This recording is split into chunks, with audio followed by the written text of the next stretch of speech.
బంధమంటూ ఎరుగని బాటసారికి అనుబంధమై వచ్చింది ఒక దేవత. ఆ ఆ ఆ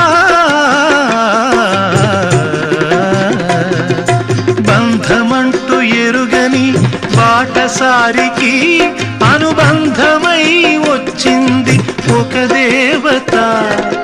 ఇంత చోటులోనే అంత మనసు ఉంచి, ఇంత చోటులోనే అంత మనసు ఉంచి నా సొంతమే అయ్యింది ప్రియురాలిగా.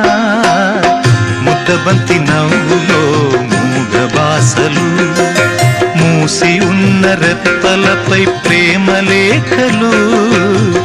ముద్దబంతి నవ్వులో మూగ బాసలు.